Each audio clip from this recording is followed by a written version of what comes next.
this opportunity because there's a rabbi there who's a chaplain who invites rabbis and different people from around the community to come visit with the inmates, with the prisoners. So I'm excited to go, and I have in the back of my mind one of the most famous stories of Rabbi Shlomo Carlebach's, which was that he would travel wherever he went and do concerts for really anyone and everyone.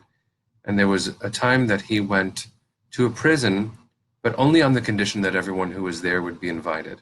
And the officials said to him, well, everyone can come except for this one person. He's very dangerous. But Carlebach said, no, I'm sorry. Unless that person's there, I can't perform.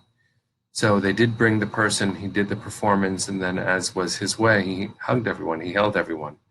And the power of that embrace was such that on his way out, that prisoner, the most dangerous of them all, and likely he was very dangerous, said, he paused and he said, may I have another hug? I've never had a hug like that in my life, and I'm pretty sure I'm never going to have a hug like that again. And so Shlomo gave him another hug. And it was very powerful in the telling of the story. It's powerful in imagining the story. And I'm thinking about it as I'm going to be going to a prison tonight to sing and to do some teaching. The power of that hug was so transformative for this man in that moment that he knew it. He knew he'd never had a hug like that before. I imagine maybe you've been lucky enough to have that kind of hug. Maybe you are a beautiful vessel of hugging, and maybe you've offered that kind of love too. I have that story in me because I also received instructions just about an hour ago telling me what I was and wasn't supposed to do when I came. I can bring my guitar. I shouldn't bring my phone. There are colors I shouldn't wear because those colors typically identify prisoners in terms of where they need to be. But I was also told handshakes are okay, hugs are not. There are no hugs allowed. There are no hugs allowed in prison. And I understand, I'm not naive about what that kind of position someone in. But shouldn't it be clear what a hug could be, especially to those people who are isolated? Yes, it is the consequence of their deeds. Let's presume that justice has been done in each and every case, which we're not sure, but let's presume that.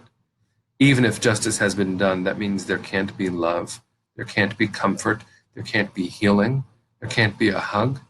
Think about what a hug would mean to the people who are there. Who's to say that they ever received any, but who's to say that there's any healing possible without what a hug represents? I have these instructions, but just now I went downstairs to the preschool in my shul. And I love these children. I sang with them on my guitar. We just sat in a circle, it was lovely, and then spontaneously, boogies all over the place and not clean hands. One of them came over and gave me a hug, and then another came over and gave me a hug. And those hugs were just joyous. They were pure joy. And of course, I accepted them. I returned them. I'm going to have to change my clothing. It was worth it. Every step of it was worth it. And I thought about where I'm going this evening. And in prison, those hugs aren't allowed. The contrast of the ease of the hugs, the ease of the embrace today, and the inadmissibility of those hugs this afternoon, this evening. So I don't really know how to end this except to say thank God for the hugs we are allowed to give. I'm not sure I'm going to follow the instructions. I might actually offer some hugs tonight, see if I get in trouble. But ultimately, what it is to hold each other and be held, that is a step towards healing everyone needs.